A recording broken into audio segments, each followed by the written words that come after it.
Aya makuru tuyahere mu gisata c'umutekano ya migwi y'abantu bitwaje ibigwanisho ivugwa muri zone Muyirangwa icumbikiwe ku mihana iri ku dusozi dutandukanye bikaba bivugwa n'abanyagihugu bo ku musozi wa Gweza abamaze gufatwa bakavuga yuko iyo migwi igizwe n'abantu ngo biyegeranya mwijoro ngo bakoresheje amaradiyo yo guhamagarana amwe asanzwe akoreshwa n'abajejwe umutekano bita Motorola. Abarongoye zone ya Muyira ya komine Kanyosha bamenyesha yuko batanze raporo kuri iyo migwi kandi ko hari ingongo zanse nuko bazisaka. Gilbert niyo nkuru.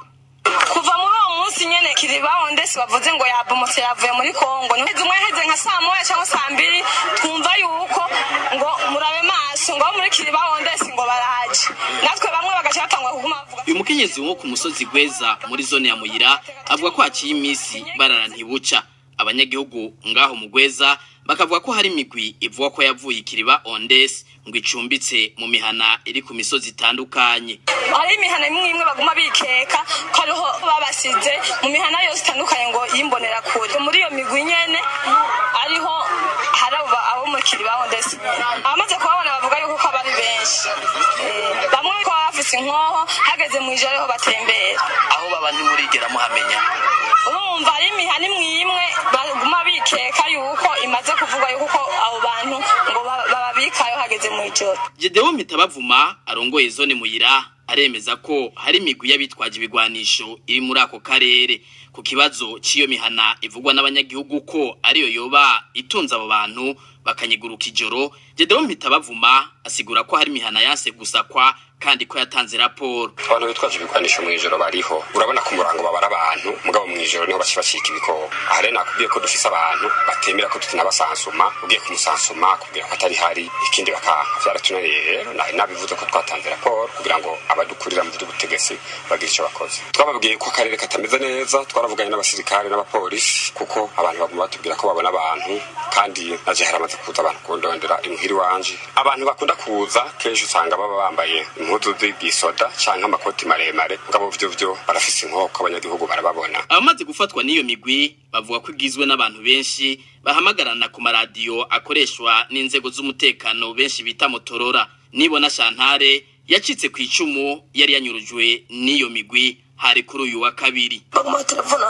ko umufura yago ngo abantu banyagiwe cyane ngo nimugende ngo mwijimbi ngo abari mu 50 umuzane ngo ngaha bakabonga naho tuzi ngo ngaha ngo umunsi ko bugazi ngo mu bituki gwarase Motorola yari migwi itatu mva mwijimbi bara telefona nabari bagatelefona ku bugazi ko baba ngo turi ku bugazi ngaha ngo haruguru y'ibombo. Iyo migwi kandi ngo igendera higa kwizogirira nabe abanyagihugu nkuko bimenyeshwa na Nibona Shantare yari yafashwe. Ngo twaraje nduzosubira inyuma muri Kiribanda ngo tuzobahungurura ngo twaraje ngo tuzobahungurura ngo telefone basida banyuka kubuma ngo twaraje ngo nduzosubira inyuma ngo amgarara ngo abayifonere banye ngo bahamagare. Abanyagihugu cyo kimwe n'abatware muri zone Muyira basaba inzego zijeje ico kibazo kucicarira amarasa ataraseseka.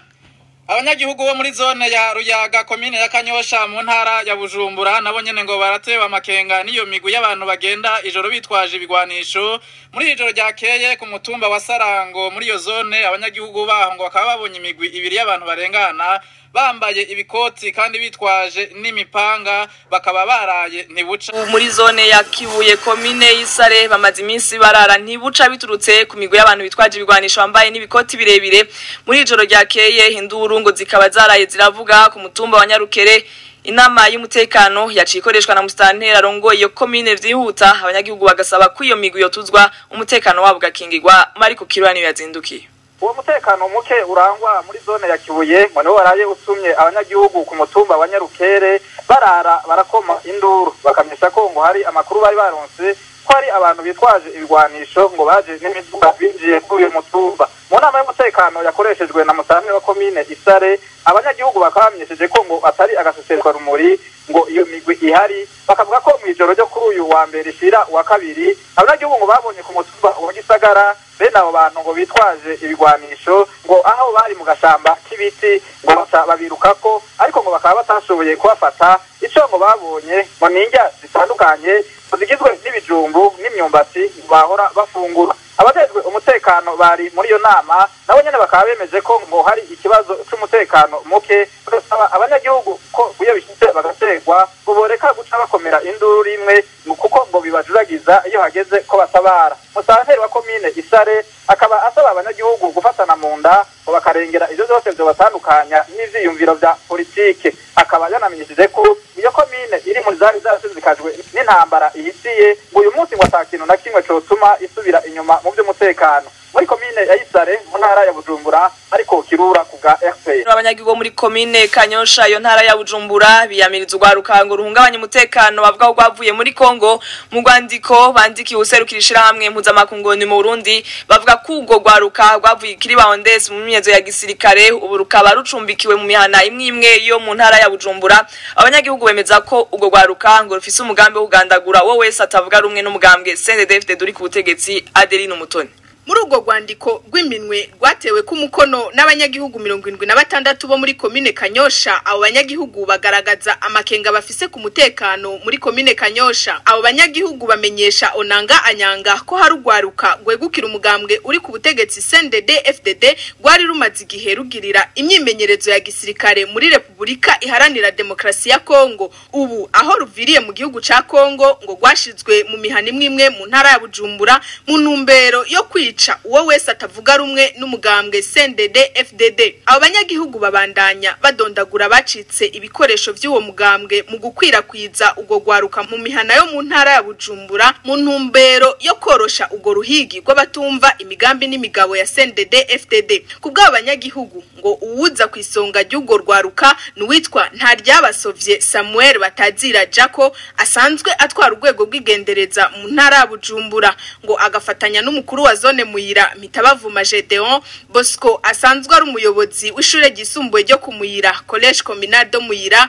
Ntaho turi Gaston asanzwe ari umunywanyi akomeye wa CNDD-FDD na bene wabo Clovis na Ferdinand umuyobozi wa Lycée Communale yo mu Kirombwe. Ngenda kuriyo Emmanuel Batazira Kiranga. Abanyagihugu Hatungimana Donatien Batazira Winga, Sibomana umwana wa Gatwe aho bita ku Bugazi, Fidele aba Mucoga na Veniste aba Kubangateri. Uwuserukira ivuriro ryo kumuyira na Nkinabatemba Jeremy umuyobozi ajejwe ibidukikije ku rwego rw'igihugu. Abo bose bakaba bagirizwa nabo banyagihugu ko bari kwisonga ry'ugo gwaruka ruriko ruhungabanya umutekano wabo. Mu makuru abo banyagihugu bavuga ko bafise inama zimwe zitunganya ivyo bikorwa bigayitse zoba zibera mu biro vy'umuyobozi w'ishure rya College Communale do Muyira. Mu kurangiza ikete ryabo abo banyagihugu bo muri komine Kanyosha basaba uwuserukirishira hamwe mpuzamakungu oni mu Burundi Onanga Anyanga kugondoza leta y'u Burundi kugira ngo yihanganire ubudasa bw'ivyiyumviro vya politike mu banyagihugu icungera umutekano w'abanyagihugu bose atanya gupfa atanya gukira. Basaba kandi ko agacerere katoba inyishu kuri ico kibazo c'umutekano kuko ngo bohava bibuka kuramira amazi yarenze inkombe. Abo banyagihugu basaba rero ko uwo wese afise ico yoterera kugira ngo abanyagihugu ntibasubire kubagwa bunyamaswa yo kwitangana ntaryo atiziganya kuko kubgabo biyumvira ko kumbure akamukishira hamwe mpuzamakungu ONU ko kumvigwa. Mwomenya ko iryo kete abo banyagihugu bandikiye uwuserukirishira hamwe mpuzamakungu ONU mu Burundi byamenyeshejwe nyene icubahiro umukuru w'igihugu c'u Burundi, abaserukira ibihugu vyabo bose mu Burundi, amashira hamwe adakiranira ivyicaro vya politike yose, ibinyamakuru n'amaradiyo akorera mu Burundi. Arakoze Adeline Umutoni kuri iyo nkuru. Tubandanye Ngagara basaba bashimitse ko imigozi bashize yo kwicungera umutekano itegerezwa kugumaho. Abanyagihugu bayivuga mu gihe iyo migozi ngo yabafasha gutesha abagizi ba nabi, bagatanga uburorero buheruka aho higeze kuba hari abapolisi baza guta ibiziga vy'abantu mu makarti ya komine Ngagara. Nayo mushikiranganje umutekano yategetse ko iyo migozi yo kwicungera umutekano yo kugwaho. Inkuru ya Patrick Bakina. Muri komine Ngagara abanyagihugu baho barishiriyeho amakomite y'abanyezamu kugira ngo bicungerere umutekano wabo, ariko abo banyezamu kenshi barakubitwa n'abapolisi bakavuga ko kuvaho umushikiranganje w'umutekano ababujije gushiraho imigozi umutekano muri komine Ngagara uzotosekara. Je nka ryari nakoswe nikofe gushikaho umusayi umwe buca utumva ni pick up zigendana ari zibiri, imigendera inyuma indi kagendera imbere. Bo bavuze ati mwene nde babwiye gushaka imigozi, yaciye ambwira ngo uzosoba kwambika imigozi ubusuku ahubwo ntako batwara ubone ko biyica. bamaze kuba batwatsa imigozi nta kuntu na kumwe uzohagarika umuntu ngo hagarara aca kubaza ati none wewe urega iki muhugira umuhagarike nta kuntu uhagarika umuntu utagira ikintu uhagazeko umugozi mu bisanzwe niyo bariyeri y'umuzamu mu basekirite mugabo amaze kudukura ubu ndazi ko ibintu bigiye kononekara uwundi munyezamu ararira muri quartier ya kabiri yatubwiye ko kuva aho batanguriye gushiraho imigozi ubusuma bwaragabanutse cyane kubwo munyezamu w'abapolisi nibo kwira hose none bundi yuko bondo batwihaniza kugira kwambika imigozi hajya nk'umupolisi aba bahibye ari hariya muri tubazoza gutabara kandi ngabajije kwiba bagiye nibatureke dushire ku mugozi kuko uwo mugozi utabonetse kumva twofata ingingo yayo yo kwicara hajya kuneza kwipasisyo gusa wotangira umuntu gute kandi n'ubusuma bwagabonetse bwanahavuye ntawubaho muri quartier ya gatatu naho nyene abanyagihugu babona ko uwo mugozi wari ubafitiye akamaro kanini uwo mugozi ico wadufasha cyane bavuga ngo n'amabariyere yego nivyo n'amabariyere nakagozi twashiraho kinjira muri quartier ako kagozi ni karasa amasasu nitubone ingorane kari gateye kuko kari kukinga ibintu bitaraba kugira ntibibe haje umugizi wa nabi akabona akagozi murazi yuko abagizi ba nabi bafise imiduga bagenderamo kubera iyi ngingo y'umushikiranganje bakabatukuriye aka kagozi akagira ikizoba zosanga turiko turatishavu ku mushikiranganje w'umutekano yadukuriye aka kagozi no muri quartier ya gatandatu abanyagihugu barasaba ko iyo migozi yogumaho ngo kuko abapolisi bahora baza guta ibiziga by'abantu muri iyo komini ya Ngagara ejo bundi hari umuntu bari baciye ururimi bamunijisha bamuta muri quartier ya kabiri hari ifu ibindi biri byabaye bidutangaje cyane ariko kuri buconyuri bazanye ikiziga bacurukije asiti bacu bavuze ifirimbi bacagitora baziza mu modoka bukeye bwa kangahe hariya ku mwembe ico kintu cyasura kiraba tubeteye ubwoba katesise mbe yabaye simetiye none yaba abanyagihugu yaba abanyezamu bose barasaba ko umushikiranganje w'umutekano yobareka bagasubiza iyo migozi kumwe kwa kera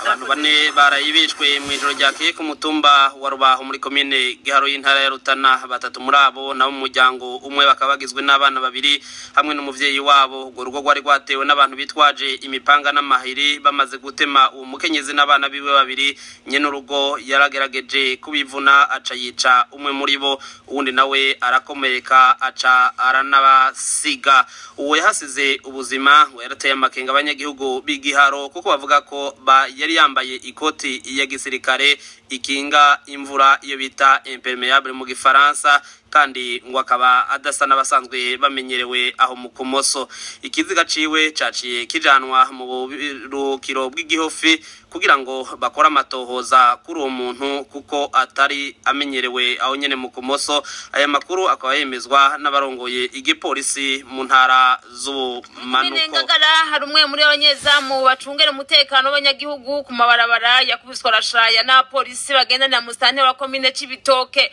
uwo munyezamu Kiruruma ari ku musego hariya mu cumba c'indembe bitaye urgence mu bitaro kwa Kalede ababonye ingene yakubiswe bavuga yuko ari bitera soni aho mustanteri wo mu yindi komine aza kudurumbanya umutekano mu komine adatwara Hermes ntibandetse uwo munyezamu yakubaguwe gushika aho atubwenge yitwa Jean Bosco Ngendakomana aho ari ku musego mu bitaro vya Roi Kalede avuga ko abapolisi bagendanira mustanteri wa komine Cibitoke ari bamusinzikarije ubuzima abo nabo bamusanze aho ari kwizamu kwibarabara rimwe ryo muri quartier ya gatatu komine Ngagara atadesha mu bajije baca murengerako barigagura yarankubise gushika naho niruka ingwa mu ikanevu ndiracomoka cyangwa nkiyo umupolisi uburo umuvuguru kuguma kubabara numva sinshobora kugarama canke ngo nobikinda ngo umukunyene mbujije cyane numva ntanguye kubabara umwe mwabonye ingene iryo bara ryagenze ati nibitera soni twabyakiriye nabi kuko nta kuntu misantiro mu Cibitoke yoza kudurumbanya umutekano ngaha